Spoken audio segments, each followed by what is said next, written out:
అబ్బో ఏం పబ్లిక్ ఏం జనం. ఆగో నారాయణరావు పటేల్ సార్ కనిపిస్తున్నాడు. ఏంటి విషయం? ఏం ఎలక్షన్ ప్రచారం జరుగుతున్నది? ఇప్పుడు ఏం ఎలక్షన్స్ ఉన్నాయని అనుకుంటున్నారా?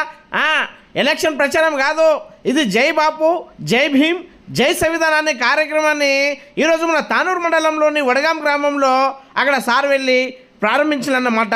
ముందుగా బాబాసాహెబ్ అంబేద్కర్ గారి విగ్రహానికి ఈ విధంగా అక్కడ ఈ పూలదండ ఇచ్చి అక్కడ నుంచి బాబాసాహెబ్ అంబేద్కర్ గారికి పూలమాల వేసిన తర్వాత బాబాసాహెబ్ యొక్క నినాదాలను ఇస్తూ అక్కడి నుండి కొన్ని వందల మంది కార్యకర్తలతో మన భోస్లే నారాయణరావు పటేల్ గారు, శాసనసభ్యులు మాజీ, అదేవిధంగా కాంగ్రెస్ పార్టీ ఇన్ఛార్జ్ అక్కడ సభా ప్రాంగణానికి ఈ విధంగా చేరుకోవడం జరిగింది. ఇక్కడ చూడండి, జనాలు ఇసుకేస్తే రాలనంత జనము మన నారాయణరావు పటేల్ గారి వెంట నడుస్తూ వస్తున్నారన్నమాట. ఇంతమంది జనం చూస్తుంటే అబ్బో అనిపిస్తున్నది కదా. ఇగో చూడండి, ఎంత దూరం చూస్తే అంత ఇగో జనాలు మన నారాయణరావు పటేల్ సార్ వెనుక నడుచుకుంటూ వస్తున్నారు. అయితే ఈరోజు మన ఈ వడగావ్ గ్రామంలో అక్కడ బాబాసాహెబ్ అంబేద్కర్ విగ్రహానికి వేసిన తర్వాత మాల గౌతమ్ బుద్ధుని యొక్క ఇగో అక్కడ విగ్రహానికి పూజ నిర్వహించి అక్కడ నుండి ఇగో ఈ జై భీమ్, జై సంవిధాన్, జై బాపు అనే కార్యక్రమంలో ప్రమాణం చేస్తున్నారన్నమాట. ఈ భారతదేశంలో ఉన్నటువంటి సమస్త ప్రజలందరూ కలిసిమెలిసి ఉండాలి. అంతే కాకుండా పేద మధ్యతరగతి బడుగు బలైన వర్గాలకు చెందినటువంటి అందరికీ ఒకే న్యాయం ఉండాలి, అందరికీ కలుపుకొని ఉండేటట్టు ఉండాలి. అందుకే ఈ జై బాపు, జై సంవిధాన్, జై భీమ్ అనే నినాదంతో ఈ కార్యక్రమాన్ని ప్రారంభించాము. అంతేకాకుండా రాజ్యాంగం పట్ల ప్రతి ఒక్కరు చిత్తశుద్ధితో రాజ్యాంగంలో ఏ విధంగా అయితే అంశాలను పొందుపరిచి ఉన్నాయో దాని మీద నడుస్తూ ప్రతి ఒక్కరికి సమన్యాయంని కల్పించేటట్టు ఉండాలని ఈ కార్యక్రమాన్ని అక్కడ ప్రారంభించడం జరిగింది. అయితే ఈ కార్యక్రమంలో భాగంగానే మన ముదల్ నియోజకవర్గంలో ఈ జై భీమ్, జై బాపు, జై భీమ్, జై సంవిధాన్ కార్యక్రమాన్ని ఇన్ఛార్జ్ అయినటువంటి రామ్ భూపాల్ గారు ఈ కార్యక్రమానికి ముఖ్య అతిథిగా హాజరై అక్కడ ఉన్నటువంటి ప్రజలకందరికీ ఈ బాపు గురించి, అదేవిధంగా అంబేద్కర్ గారు రచించినటువంటి రాజ్యాంగం గురించి క్లియర్గా అక్కడ వివరించడం జరిగింది. ఈ కార్యక్రమంలో భాగంగానే గ్రామ మాజీ సర్పంచ్ వడగావ్ మన గోవింద్ పటేల్ గారు, అదేవిధంగా మన ఎంపీపీ మాజీ చంద్రకాంత్ యాదవ్ గారు, అదేవిధంగా కాంగ్రెస్ పార్టీ తానూరు మండల అధ్యక్షులు, అదేవిధంగా ఈ కార్యక్రమానికి ఇన్ఛార్జిగా మన పత్తిరెడ్డి రాజేశ్వర్ గారు రావడం జరిగింది. అంతేకాకుండా కాంగ్రెస్ పార్టీ బ్లాక్ అధ్యక్షులు శంకర్ చంద్రే గారు, ముత్యం రెడ్డి గారు, అదేవిధంగా శరత్ డోంగ్రే గారు, సాహెబ్ రావు గారు, అదేవిధంగా సారంగపూర్ మండలము మాజీ మార్కెట్ కమిటీ చైర్మన్ గారు, అదేవిధంగా వివిధ గ్రామాల నుంచి వచ్చినటువంటి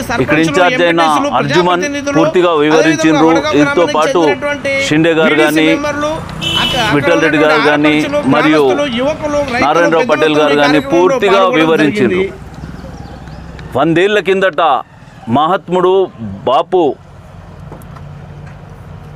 గాంధీ గారు ఈ రోజుకు కూడా హింసను నమ్ముకునే వాళ్ళకి కళ్ళు తెరిపించి ఆ రోజు ప్రభుత్వం మీద, ఈ ప్రపంచాన్ని ఏలుతున్నటువంటి బ్రిటిషర్స్ మీద మనం పోరాటం చేస్తే, అది హింసాయుతంగా చేస్తే వారికి నష్టం కంటే మన ప్రజలకు ఎక్కువ నష్టమని ఒక బుద్ధి బలంతో ఆలోచన చేసి అహింసా మార్గంగా ముందుకు ప్రయాణం చేసినారు. అంతేకాకుండా వాళ్ళు ప్రపంచాన్ని ఏలుతున్నటువంటి ఒక సామ్రాజ్యానికి వ్యతిరేకంగా ఎంతో మనోధైర్యంతో, మనోనిశ్చయంతో ఒక సామాన్యమైన వ్యక్తిగా పోరాటం చేసినటువంటి వ్యక్తి. ఆయనని ఆదర్శం ఈ రోజుకు కూడా తీసుకోవాల్సిన అవసరం ఉందని చెప్పేసి మన ఇన్ఛార్జ్ మీనాక్షి నటరాజన్ గారు పూర్తిగా బాపు నడిచిన మార్గంలోనే నడుస్తూ ఉన్నారు. ఆవిడతో పాటు ఏఐసిసి బెల్గాంలో తీసుకున్న నిర్ణయాన్ని మీ వరకు చేర్చి మీరు గ్రామాన తిరిగి ప్రజల వరకు తీసుకుపోవాలని చెప్పేసి ఈ సందర్భంగా ఈ కార్యక్రమాన్ని తీర్చుకున్నాం. అంతేకాకుండా ఆ రోజు రాజ్యాంగ రచనకు అంబేద్కర్ గారిని అధ్యక్షుడిగా నియమించాలని బాపు గారు కోరిన మేరకు ఆయనకు ఆ బాధ్యతను అప్పచెప్పినప్పుడు దాన్ని ఈ రోజుకు ప్రపంచం మొత్తం పొగిడే విధంగా ఒక పవిత్రమైన గ్రంథంగా దాన్ని తీర్చిదిద్దిండ్రు. మొన్నటి మన తెలంగాణ సాధించుకోవడంలో కూడా మీరు స్పష్టంగా చూసిండ్రు. ఆ రోజు తెలంగాణకు బలం తక్కువ ఉండి ఆంధ్ర వాళ్ళు దీన్ని వ్యతిరేకించి మన దగ్గర ఇక్కడ పూర్తి స్థాయిలో బలం లేకున్నా దీన్ని పార్లమెంటుకు పంపిస్తే పార్లమెంట్లో పార్లమెంట్ సభ్యులందరూ నిర్ణయించి తెలంగాణను ఏర్పాటు చేసిండ్రు. దానికి కేంద్రంలో ఉన్నటువంటి కాంగ్రెస్ పార్టీ ఏ విధంగా మనకు మద్దతు ఇచ్చింది, అందుచూపు వల్లనే జరిగింది.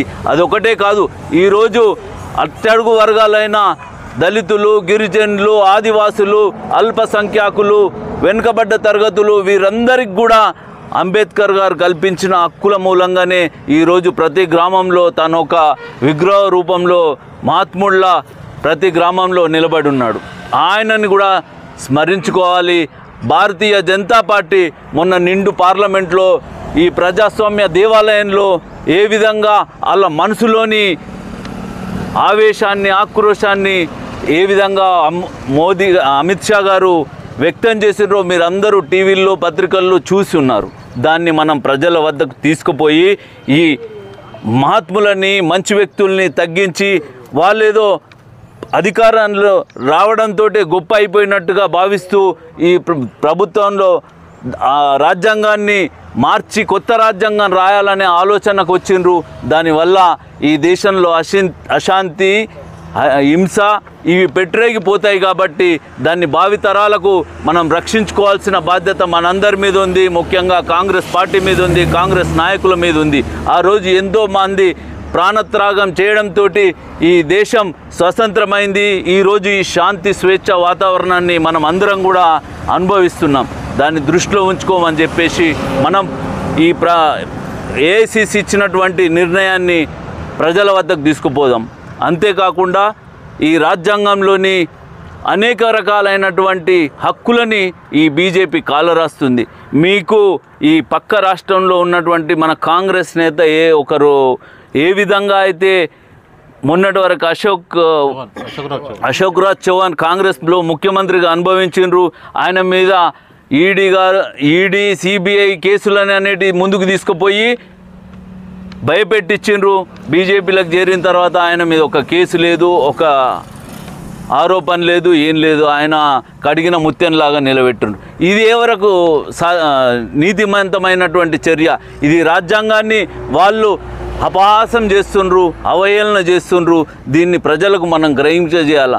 అదేవిధంగా ఎలక్షన్ కమిషన్ని, కోర్టుని, రిజర్వ్ బ్యాంకుని, ప్రతి విభాగాల్ని వాళ్ళు వాళ్ళ స్వార్థం కోసం వాడుకొని ఓటు బ్యాంకుగా తయారు చేసుకున్నందుకోసం వాళ్ళు ఆర్థికంగా బలపరచుకోవడం కోసం మాత్రమే చేస్తున్నారు. కానీ ప్రజల బాగోగులు కానీ, ప్రజల శ్రేయస్సు కానీ, భావితరాల జీవితాల అభ్యున్నతికి కానీ ఎలాంటి చర్యలు తీసుకుంటలేరనే విషయాన్ని మనం ప్రజలకు తెలియజేయాల్సిన అవసరత ఉందని చెప్పేసి ఈ సందర్భంగా మనకు పెద్దలు చెప్పారు. ఏఐసిసి నిర్ణయం తీసుకున్నది. దానికి రాష్ట్ర అధ్యక్షుడు మహేష్ కుమార్ గౌడ్ గారు మరియు ముఖ్యమంత్రి రేవంత్ రెడ్డి గారు వీళ్ళందరూ మద్దతు చేసి మనల్ని ఈ రాష్ట్రంలో, ఈ దేశంలో అన్నిటికంటే ముందుగా ఈ ప్రజల వద్దకు తీసుకుపోయి ఈ కార్యక్రమాన్ని విజయవంతం చేసుకుందాం. అలాగే మీరందరూ ఏకతాటిపై ఉండి, ఈరోజు నాయకులందరూ ఏకతాటిపై ఉన్నట్టుగా మీరు ముందుకు పార్టీని తీసుకుపోతే మీ వెనుక మేము అందరం నడవడానికి సిద్ధంగా ఉన్నాం. మీరు ఎంతసేపు ఐక్యమత్యంగా ఉండి పార్టీని ముందుకు తీసుకుపోతారో అప్పుడే మేమందరం కూడా మీ వెనుక నడవడానికి సిద్ధంగా ఉంటాం. ఇప్పుడు దేవేందర్ గారు చెప్పారు, గతంలో మన పార్టీకి సంబంధించిన వ్యక్తులు చేసిన తప్పుల్ని మనకు నష్టం జరుగుతుంది. దీనికి మీరందరూ ఐక్యమత్యంగా ఉండి అలాంటి వ్యక్తుల్ని మనం అడ్డుకున్నప్పుడు, అలాంటి చర్యల్ని మనం అధిష్టానం దృష్టికి ఏకమై ఒకసారి మనం వాళ్ళ దృష్టికి తీసుకుపోయినప్పుడే వాళ్ళు మళ్ళోసారి ఇలాంటి చర్యలు చేయకుండా ఉంటారు. ప్రతిదీ మన దగ్గరనే ఉంది. మీరందరూ ఐక్యమత్యమైనప్పుడు మేమందరం మీ మాట విని మీతో పాటుగా ముందుకు సాగాల్సింది ఉంటుంది. కాబట్టి మీరందరూ దాన్ని ఆలోచించుండ్రి. ఏ నాయకుడైనా కార్యకర్త ఉన్నప్పుడే, కార్యకర్త బలంగా ఉన్నప్పుడే మేము దాన్ని ముందుకు తీసుకుపోతాం, మనం విజయం సాధిస్తాం. రాబోయే ఎన్నికలు మీకు సంబంధించినవి, మనకు సంబంధించినవి. మనం అందరం రెండవ శ్రేణి, మూడవ శ్రేణి వ్యక్తులు సర్పంచ్గా, జెడ్పీటీసీగా, ఎంపీటీసీగా, సొసైటీ మెంబర్గా రకరకాల పదవులు మనం ఐక్యమత్యంగా గ్రామంలో మాట్లాడుకొని మనం ఒకటి అనుకునే విధంగా చేసుకున్నప్పుడే మనం విజయం సాధిస్తాం. లేకపోతే ప్రత్యర్థులు దాన్ని అవకాశాన్ని అందిపుచ్చుకుంటారు. కాబట్టి దానికి మీరందరూ ఐక్యమత్యమై పెద్దలందరినీ ముందుకు కలిపి నడిపించినప్పుడు మనం అందరం విజయం సాధిస్తాం. కాబట్టి ఈ కార్యక్రమాన్ని ప్రతి గ్రామానికి అంబేద్కర్ గారి చిత్రపటం కానీ, బాపు గారి చిత్రపటం కానీ, దేశ జెండా పార్టీ జెండాని ప్రతి గ్రామంలో గద్దె కట్టించుకొని జెండా ఎగిరించుకొని ఈ పెద్దల పూలదండ వేసుకొని ప్రతి గ్రామానికి ఈ విషయాన్ని తెలియజేస్తూ దీంతో పాటుగా రాష్ట్ర ప్రభుత్వం ఇందాక పెద్దలు వివరించిండ్రు ఏ విధంగా లోటు బడ్జెట్ ఉన్న ఈ రాష్ట్రాన్ని రేవంత్ రెడ్డి అష్ట కష్టాలు పడుతూ అహోరాత్రులు శ్రమ పడుతూ మన జీవితాల అభ్యున్నతికి తన వంతుగా విశేషమైన కృషి చేస్తున్నటువంటి ఆయనకు తోడ్పాటు అందించడానికి ప్రజల్ని మన వైపు ఉంచుకోవడానికి మన వంతుగా కృషి చేసి ఈ గ్రామంలో ముందు రోజు దప్పు చాటింపు చేసుకొని తదనంతరం అందరం ఏకమై మరుసటి రోజు గ్రామంలో అన్నింటికి తిరిగి ఆ గ్రామం అయిపోయిన తర్వాత అక్కడే అందరం ఇంకో గ్రామానికి సంబంధించిన నాయకులకి జెండా ఆ ఫొటోస్ అవి అందించి ఇంకో గ్రామానికి వెళ్ళాలి. ఇది పార్టీ నియమావళి, పార్టీ యొక్క ఆలోచన. కాబట్టి దీన్ని మనం ముందుకు తీసుకుపోదాం. దీన్ని మీరందరూ ఆమోదిస్తారని చెప్పేసి నేను ఆశిస్తూ నాకు ఈ అవకాశం. आम्ही तुमच्या विकासासाठी काम करतो, तुम्ही त्याची काळजी करू नका. एक विचार करा, जय बापू, जय भीम, जय संविधान याच्याबद्दल बरेचसे लोक दिलेले आहेत विवरण. काँग्रेस पक्ष, काँग्रेस पार्टी या देशासाठी स्वातंत्र्य लढ्यापासून ज्यावेळेस आपल्याला स्वातंत्र्य आले त्यावेळेस सुई सुद्धा आपण तयार करू शकत नव्हतो. आज हवाई जहाज तयार करू लागलो आपण. ही आपल्या देशाची इतकी क्षमता आहे. रॉकेट, लॉन्चर्स, मोठे मोठे सायंटिस्ट हे करतात. या देशामध्ये 10 वर्षाच्या अगोदर भाजपची सरकार आली. आता तुम्ही कोणी टीव्ही मध्ये पाहिले असाल, काल भद्राचलम मध्ये त्याचं बेसमेंट बरोबर नाही तर त्यानं 5 मंजिलची घर बांधलं, ते पडून गेलं. त्याच प्रकारे खोट्या आश्वासनावर त्यानं उभा टाकून तवास्तवा आपली पोळी भाजून देशामध्ये डिवाइडची पॉलिसी करतात. देशाला स्वातंत्र्य आणलेले जातीपिता हे काँग्रेस पक्षाचे अध्यक्ष होते. 1924 27 डिसेंबरला परवाच्या बेलगावच्या संमेलनामध्ये 100 वर्ष पूर्ण झालं त्यांचं कार्यक्रम. 100 वर्ष झाल्यानंतर त्याच प्रकारे तुम्हाला आम्हाला या बोलण्याचा अधिकार घटनेनुसार बाबासाहेब आंबेडकर सगळ्याला हक्क दिले. बाबासाहेब काय म्हणले, बोट दाखवून प्रत्येक ठिकाणी असं बोट का दाखिले, शिका, संघटित व्हा, संघर्ष करा. या प्रकारे घटना बाबासाहेब आंबेडकर दिली आहे. आता आपल्या सरकारच्या विषयामध्ये आता तुम्ही 10 वर्ष भाजपची सरकार पाहिल्या, 10 वर्ष केसीआरची सरकार पाहिल्या. या लोकांमध्ये किती खोटं बोलून 15 लाख देतो म्हणले, 15 पैसे दिले. केसीआर कर्ज माफ करतो मला 1 लाख रुपये, 5 वर्षामध्ये आपल्याला व्याज पुन्हा 1 लाख रुपये झाली. तसं 5,000 लोकांना 5,000 करोड अखेर त्याने कर्ज माफ केलं नाही. तुमच्या गावामध्ये एक घर दिले, एकाला रेशन कार्ड दिले केसीआरच्या काळामध्ये. आता तुम्हाला गोरगरिबाला दबर तांदूळ नको म्हणून उत्तम कुमार रेड्डी, रेवंत रेड्डी हुजूरनगर मधून 1 तारखेपासून बारीक चावल जे मोठे लोक खातात तसं तांदूळ आपल्याला महाराष्ट्र भाग असल्यामुळे तुम्हाला सावण नाही, बारीक तांदूळ तुम्हाला देऊ आहे. आणि एक तुम्हाला जे आश्वासन दिलेलं होतं इलेक्शन मध्ये, घरकुल आतो, आज कर्जमाफी मी 22,000 करोड माफ केली. तुमच्या गावामध्ये बी 80% झाले. केसीआरच्या काळामध्ये तुम्हाला आपल्याला भाकर टाकल्यासारखं 25,000, 50,000, 75,000 पुन्हा लाख रुपयाला त्याला हात उचलला गेले सांगा. त्याच्यासाठी एकदाच आपली सरकार टोटल 32,000 करोड व्हायला. 32,000 करोड मध्ये 21-22,000 करोड कर्ज माफ केलंय. का म्हणता, आपल्या राष्ट्राची आर्थिक परिस्थिती बरोबर नाही. तुमच्या घरामध्ये जर एकाच वर्षी घर बांधून पोराचं लग्न जमीन घेता काय सांगा तुम्ही. एका वर्षी पोराचं करता, एका वर्षी पोरीचं करता, पुन्हा घर बांधता, पुन्हा शेत घेता. तर हे अडचण एकदा जे ना आणखी लोकांना द्यायची गोष्ट रेवंत रेड्डी सरकार, सोनिया गांधी जसं तेलंगणा देतो म्हणली, 2 राज्यामध्ये काँग्रेस पार्टी गेली, आंध्रामधून नामनिशान द्यायचं गेले, तेलंगणामध्ये पुन्हा 10 वर्षाला या खोट्या बेसमेंटवर सरकार चालली. ते लोकांना सोनिया गांधी जे आश्वासन दिले 6 गॅरंटी मधून 4 गॅरंटी आता कंप्लीट केले. कोणी भाजपचे लोक जरी असले तर तुम्ही त्यांना विचारू शकता, बाबा तुम्ही 15 लाख कुठे गेले. केसीआरचे कोणी लोक झाले, बाबा तुम्ही माफ का केलं नाहीस, घर का दिलं नाहीस, तांदूळ का दिलं नाहीस. आपण जे सरकार असतं, मला गरीबाला 200 युनिट पर्यंत करंट फ्री आहे, 500 रुपयाला सिलेंडर आहे, बायका कुठेही जा तुम्हाला बस फ्री आहे, आरोग्यश्री 10 लाख केलेले आहे तुम्हाला. हे सगळ्या गोष्टी काँग्रेस सरकार रेवंत रेड्डी आल्यानंतर सोनिया गांधी, राहुल गांधी, खरगेच्या आदेशानुसार हे कार्यक्रम घडलेला आहे. आता राहिलं या समाजामध्ये दिशाभूल करू लागलेत. करुणे म्हणल्यासारखं भाजपचे लोक राज्यांग बदलतो म्हणले, ते राज्यांग बदललो म्हणल्यासारखं भारत जोडो यात्रा राहुल गांधी जवळजवळ वर्षभर चाललेत. त्याच्यामुळे लोकांना खरं वाटलंय, एक बार 400 पार म्हणलं तरी मोदीला ऐकले, 234लाच भेट केलेत लोक. त्या प्रकारे विश्वास ठेवलेत आणि पुन्हा राहुल गांधीला प्राईम मिनिस्टर व्हायचे चान्सेस आहेत. ते कुटुंब सॅक्रिफाईस केलेलं कुटुंब आहे. मोतीलाल नेहरू, जवाहरलाल नेहरू, इंदिरा गांधी, राजीव गांधी, सोनिया गांधी, राहुल गांधी हे कुटुंब एक जमान्यापासून केलेलं आहे. बरेचसे कार्यक्रम हे केलेले आहे. त्याच्याबद्दल तर जास्त वेळ तुम्हाला सगळ्याला भूक लागू लागली. तुमच्या गावात 10 लाख रुपयाचं सीसी रोड आपल्या FC कॉलनीमध्ये सांगल्या, ते मंजूर करलं होतं आपल्याला एप्रिल मे मध्ये आलच्या बजेटमध्ये. आणि तसंच आंबेडकर जो ते बुद्ध भवन म्हणले, गव्हर्नमेंटची परिस्थिती पाहून काही पैसे आले तर 2-3 टप्प्यामध्ये हळूहळू आपला आणखी 4 वर्ष आपल्याला गव्हर्नमेंटच्या काळावधी आहे ते करू.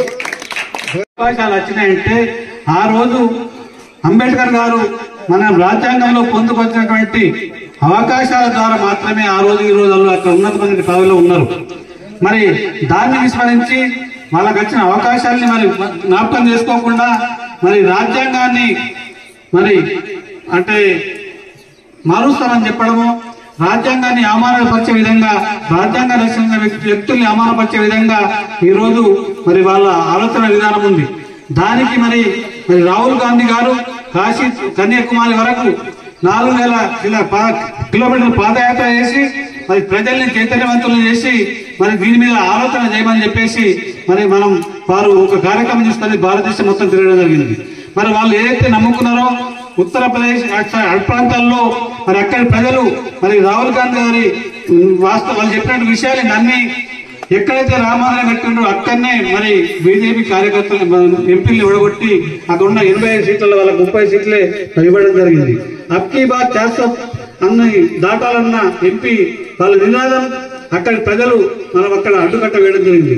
మరి అక్కడ అడ్డుకట్ట వేస్తుందని చెప్పేసి మరి ఇంటెలిజెన్స్ ద్వారా వాళ్ళు తెలుసుకొని మనమైన ప్రాంతాల్లో మరి బియ్యాలు వస్తూ అక్షంతలు వస్తూ మరి మనల్ని దానివైపు మళ్లించి మరి మన ప్రాంతంలో ఉన్నటువంటి ఓట్లను కొల్లగొట్టి మరి ఇవాళ వాళ్ళు అధికారంలో పోటాపోటీ మెజార్టీతో అధికారం ఉండడం జరిగింది. ఇవన్నీ ఎందుకు చెప్పాల్సి వస్తుంది? రాహుల్ గాంధీ గారికి పని లేకనా, మరి మల్లికార్జున గారికి పని లేకనా, వాళ్లకు జీవించడానికి మరి వాళ్ళకి ఏది చేతాకన కాదు. జాతి భవిష్యత్ తరాలు నష్టపోతాయి. ఈ వీటన్నిటి నుంచి జాతిని మేలుకొల్పాలా, మరి ప్రజల్ని మేలుకొల్పాలా, ఈ ఆలోచన విధానం వాళ్ళకి కల్పించాలని చెప్పేసి ఈ రోజు భారతదేశం మొత్తంలో ఈ కార్యక్రమం తీసుకోవడం జరిగింది. మీరందరూ విఘ్నులు, మేధావులు. ఇప్పుడు గంగాధర్ సార్ గారు మాట్లాడుతుంటే నేనే ఆశ్చర్యపోయినా, ఎంత మంచి భాష చేశారు. కానీ వాళ్ళు చెప్పే భాష నాకు అర్థం కాకుండా చెప్పే విధానం నాకు అర్థమైంది. ఈ రోజు అన్ని మతాలు ఇవాళ మనం ఒక ముదోళ్ళే ఉంటే తానూరులో మీరందరూ ఆ భాష మాట్లాడుతున్నారు. నేను పక్క నిర్మల్ సారంపూర్ వాసి అయినా ఆ భాష నాకు రాదు. కానీ మనం అందరం అన్నదమ్ముల లెక్క, చుట్టాల లెక్క, బంధువుల లెక్క కలిసి ఉంటున్నాం. కాబట్టి ఈ వాతావరణాన్ని భవిష్యత్ తరాలకు కూడా మనం అందించాలంటే ఈ రాజ్యాంగాన్ని కాపాడుకోవాల్సిన బాధ్యత అందరి మీద ఉందని చెప్పి సవినయంగా మీ అందరికి తెలియజేసుకుంటూ, మరి ఇంతవరకు చాలా పెద్దలు ప్రభుత్వ పరంగా కూడా కార్యక్రమాలు కొన్ని చెప్పడం జరిగింది. అవి అందుతున్నాయా అంతలేవా అని చెప్పేసి అవన్నీ ఒక ఎత్తు. ఈ రోజు దాన్ని రాజ్యాంగాన్ని కాపాడుకోవడం మనం ఒక ఎత్తు.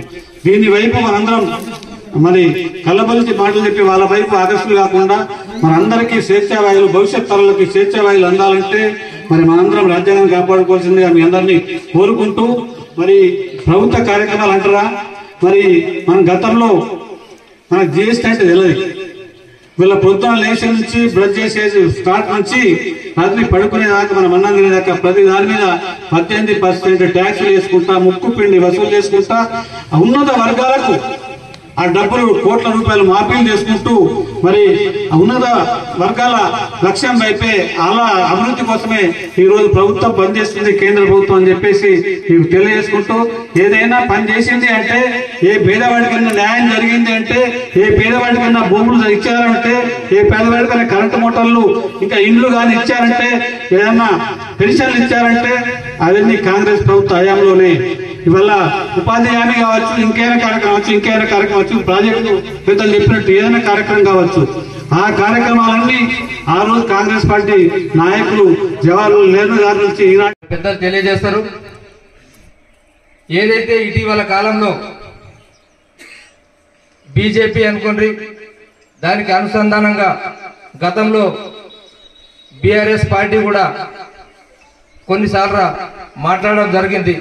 రాజ్యాంగాన్ని మార్చాల్సిన అవసరం వచ్చింది. ఈ రెండు పార్టీలు కలిసి కుట్రతో ఏదైతే రాజ్యాంగాన్ని మార్చాలనే ఆలోచన చేస్తున్నారో, మరి వీళ్లకు దాని మీద రాజ్యాంగం గురించి మాట్లాడాల్సిన ఎటువంటి హక్కు బీజేపీ పార్టీకి కానీ టీఆర్ఎస్ పార్టీకి కానీ లేదు. ఎందుకంటే స్వాతంత్రోద్యమంలో కాంగ్రెస్ పార్టీ తప్ప కాంగ్రెస్ నాయకులు గాంధీ, నెహ్రూ ఇంకా పెద్దలు మనం అందరం చాలా అందరికీ తెలిసిన విషయమే. ఈ బీజేపీ నాయకులు ఎక్కడా లేరు. మరి ఏదైతే డాక్టర్ బాబాసాహెబ్ గారు అంబేద్కర్ గారు రాసిన రాజ్యాంగం ఏదైతే ఉన్నదో దాని వల్లనే మనం ఇలా తెలంగాణ రాష్ట్రం కూడా సాధించుకోవడం జరిగింది. మరి ఇటువంటి రాజ్యాంగాన్ని గతంలో కేసీఆర్ గారు కూడా అవమానించడం జరిగింది. ఇలాంటి ఆ నాయకులు చేస్తున్న కుట్రపూరిత ఉద్దేశాలను తిప్పికొట్టడానికి కాంగ్రెస్ పార్టీ ఏదైతే ఈ కార్యక్రమాన్ని చేపట్టిందో, మరి మన పెద్దల సహకారంతో మనం ఈ కార్యక్రమాన్ని ప్రజల్లో మరింత చైతన్యవంతంగా ముందుకు తీసుకుపోవాల్సిన అవసరం ఉన్నది. మనం స్వాతంత్రోద్యమంలో పాల్గొలే, తెలంగాణ ఉద్యమం చూసినాం, కొంతవరకు మనం కూడా చేసినాం. మరి భవిష్యత్ తరాలకు మహాత్మా గాంధీ గారు, స్వాతంత్ర సమరయోధులు బాబాసాహెబ్ అంబేద్కర్ గారి గొప్పతనం మనం ఇలా చూస్తున్నాం. ప్రపంచ దేశాలకే శాంతి సందేశం అందించిన నాయకుడు, మహానాయకుడు మహాత్మా గాంధీ గారు. ఇలా విదేశాలలో కూడా ఆ నాయకులకు విగ్రహాలు పెట్టుకొని గౌరవిస్తున్న సందర్భంలో మరి ఇలా బీజేపీ నాయకులు పొద్దుగల లేస్తే మనం ఫోన్లలో చూస్తే గాంధీ అంటే ఒక దుర్మార్గుడిగా, అంబేద్కర్ అంటే ఒక కులానికి చెందిన వ్యక్తిగా వాళ్ళని పరిమితం చేసి అవమానిస్తున్నారు. ఈ విషయాలను మనం ఎక్కడికక్కడ ఖండిస్తూ మన నాయకుల సూచన మేరకు ఈ కార్యక్రమాన్ని ప్రజల లోపల తీసుకెళ్లి చైతన్యం చేస్తూ మనం ఈ కార్యక్రమాన్ని విజయవంతం చేయాలని చెప్పి తెలియజేస్తూ అవకాశం మరి పెద్దలు ఇక్కడ వచ్చేసి మన కోసం మన ప్రభుత్వం ఏం చేస్తుంది, ఏం చేయాలి, ఎలా జరుగుతుందో, మరి బీజేపీ ప్రభుత్వం ఏం మాయమాటలు చెప్పి మనకు మన ప్రజలకు ఎలా చేస్తుందో దాని మీద ఈ కార్యక్రమం ఈరోజు ఇక్కడ జై బాపు, జై భీమ్, జై సంవిధాన్ కార్యక్రమం పెట్టి అందరికీ చైతన్యం చేయడానికి మన రాహుల్ గాంధీ గారు, ముఖ్యమంత్రి గారు, మరి మహేష్ గౌడ్ అన్న గారు, మరి ఉప ముఖ్యమంత్రి గారు, కాంగ్రెస్ మన ఇన్ఛార్జ్ మినిస్టర్ గారు అందరూ కూడా ఈ కార్యక్రమంకు మన ప్రజల్లో ముందుకు తీసుకెళ్లి ప్రజలకు చైతన్యం చేయడానికి ఈ కార్యక్రమం పెట్టడం జరిగింది. ఆ కార్యక్రమం గురించి పెద్దలు వచ్చిన వారు వివరిస్తారు. సార్ మాది ముందే కానూరు మండల్, బ్యాక్వర్డ్ మండల్. మరి చెప్పడం ఏమంటే ఈరోజు ఎట్లయితే ఇప్పుడు మాటగానే చెప్పిన అలాగే సార్ ఈ 2 లక్షలు రుణమాఫీ మీదికి మా పటేల్ గారు కానీ మీరు కానీ ఇప్పుడు వచ్చినందుకు ఈ అవకాశం ఇక్కడ వచ్చింది మీకు చెప్పడానికి చెప్తున్నాం. ఎందుకంటే 2 లక్షల రుణమాఫీ మాట ఇచ్చినాం సార్, అది పూర్తి చేస్తేనే బాగుంటుందని కోరుకుంటున్నాం. మీరు ముఖ్యమంత్రి గారికి చేపిస్తే కూడా బాగుంటుందని కోరుకుంటున్నాం. అలాగనే ఏదైతే ఈ స్కీమ్లు సార్ మరి పార్టీ పరంగా పెట్టి మనం పార్టీ అన్ని కార్యకర్తలు ఎంతో జెండా మోసాలు పనిచేసి మరి ఉందంగా మనం ఆన్లైన్లో పెట్టి చేస్తే రేపు మనం కార్యకర్తలకు మోసం చేసినట్టయితే సార్ అదే ఒకటి దృష్టిలో పెట్టుకొని మీరు పార్టీ కార్యకర్తల మీద ఇప్పుడు ఇంద్రమ్మ ఇల్లు కానీ ఇప్పుడు రాజీవ్ కిరణాలు కానీ ఏవైతే కార్యక్రమం గత ప్రభుత్వం కూడా అలా చేసే మనకి మోసపోయింది. మనం కూడా అలా కాకుండా పెద్దలకు వివరించి కార్యకర్తలు ఇది కాకుండా మరి ప్రజలకు మన మీద ఉన్న అభిమానులు అందరికీ అందించాలని కోరుకుంటుంటాం సార్. అలాగనే ఏదైతే ఇప్పుడు ఎలక్షన్లు ఇప్పుడు ఎమ్మెల్యే ఎంపీ ఎమ్మెల్యే ఏవి లేవు సార్. ఇప్పుడున్న ఏవి లోకల్ కార్యకర్తలు మేము ఎప్పుడైతే పోయినసారి కూడా సార్ మా మండలంలో కాంగ్రెస్ నుంచి ఎంపీ చేయడం జరిగింది. అంత తెలంగాణ కేసీఆర్ ప్రభుత్వం ఉండగా మేము కాంగ్రెస్ నుంచి ఎంపీ చేయడం జరిగింది. అంటే ఇక్కడ 11 నుంచి 7 ఎంపీసీ మా కాంగ్రెస్ నుంచి గెలవడం జరిగింది. ఎందుకు జరిగిందంటే మా కార్యకర్తలు ఉన్నోళ్ళు ఇప్పుడు ఇక్కడ బలంగా ఉన్న వాళ్ళు ఎప్పుడు ప్రజల్లో సేవలు ఉంటారు, సేవలు చేసిన గుర్తించి పబ్లిక్ మాకు ఓటేసి గెలవడం జరిగింది. మరి ఇప్పుడు కూడా మన ప్రభుత్వం వచ్చేసారు. ఇప్పుడు కూడా మీ కార్యకర్తలకు అన్యాయం కాకుండా పబ్లిక్ కూడా మనము వాళ్ళకు ఇచ్చేయకుండా మరి మీరు పెద్దలకు చెప్పి వాళ్ళకి న్యాయం చేయాలని కోరుకుంటే ఈ అవకాశం పెద్దలందరికీ ధన్యవాదాలు. महात्मा गांधी जब अंग्रेज़ों ने देश में अधिकार चलाने के बाद उनको हटाने का प्लान कोई ना कोई एक आदमी आगे आना पड़ता, इसलिए महात्मा गांधी जी ने उस मूवमेंट में चलाकर इस देश को यूनिटी लाकर अंग्रेज़ों को भगाने का काम करे। जय बापू जी। उस टाइम ने कोई तुम्हारे RSS वाले नहीं थे, कोई बीजेपी वाला नहीं था, कोई संघ का आदमी नहीं था। बापू के साथ इस देश के जवानों ने काम कर अपने लोगों को आज़ादी दिलाई। इसलिए ये कांग्रेस पार्टी का काम है जय बापू का नाम हर गांव में घर में जाना। जय भीम का नाम ये है कि जब बाबा साहब ने इस देश में और विदेश में जाकर इतनी विद्या हासिल करी, MA PhD DSc LLD DLED bar at law, और देश को स्वातंत्र मिलने के बाद देश कैसा चलाना इस कमेटी ने बाबा साहब अम्बेडकर को सौंपने का काम किया। आज अपने पेट में बच्चा है सर और बच्चा आदमी मरने तक बाबा साहब ने उस टाइम पे 2 साल 3 महीने 17 दिन इस देश का संविधान लिखकर डॉक्टर राजेंद्र प्रसाद, पंडित जवाहरलाल नेहरू उस टाइम के पहले प्रधान राष्ट्रपति के स्वाधीन कर तुम्हारे को हमारे को जीने का अधिकार दिया, ये संविधान ने दिया। आज वोट का अधिकार वो ज़माने में कुछ लोगों ने ऐसा कहा था बाबा साहब को कि कुछ बड़े लोगों ने वोट का अधिकार मिलना चाहिए या ना बड़े लोगों को मिलना चाहिए। नहीं, बाबा साहब ने इस देश में पैदा हो तो आदमी चाहे कौन से जात का हो दो, कौन से धर्म का हो दो, कौन से खून का हो दो, कौन से मत का हो दो, सबको समान हक देने वाला वो संविधान बाबा साहब ने इस देश में अपने को दिया है। इसलिए ये शब्द आपने हर घर में हर बच्चों को देने का काम अपन करना चाहिए। ये क्यों करना चाहिए? हमारी मैडम नटराजन मैडम जो अपने इंचार्ज तेलंगाना को आई, सबको भरोसा आ गया जो काम करेगा उसको फल मिलेगा। आज तक जो भी इंचार्ज थे उनका कोई भरोसा नहीं था, लेकिन मैडम को हर एक आदमी डरा कि जो मेहनत करेगा उसको ज़रूर फल मिलेगा। मैडम को भी मैं धन्यवाद कहते हुए ये बोलना चाहता हूँ, बीजेपी का मकसद एक ही है, देश को बर्बाद करना चाहिए, मनोवाद यहाँ लाना चाहिए, जात को जात झगड़े लगना चाहिए। ये संविधान ने बाबा साहब आम्बेडकर ने मनोवाद कर जलाकर इस देश को संविधान दिया। वो संविधान हर आदमी को पहुँचने का काम कांग्रेस पार्टी का है। आज नेशनल कांग्रेस पार्टी ने एक निर्णय लिया है, मैं सभी भाइयों को ये कहना चाहता हूँ कि ये काम अभी जो लोग बोले अपने पार्टी का हर एक सिद्धांत बराबर आदमी को तक पहुंचने का अधिकार है। SC ST BC का पूरा केसीआर सरकार ने खा लिया था, और रिपीट जो सो 15-20 साल के बाद SC का BC का माइनॉरिटी का जो सब प्लान है अपने को देने का अधिकार कांग्रेस ने कर चुके हैं। मेरे कहने का मतलब यह है अपने पास बाकी में सरकार है, एक आइटम जरूर आएंगे, कोई नाराज नहीं होना चाहिए, क्योंकि 7,500,000 करोड़ जो सो TRS गवर्नमेंट में तुम्हारे हमारे ऊपर बोझ करके गया है, उसका बोझ फेरना है मुश्किल है।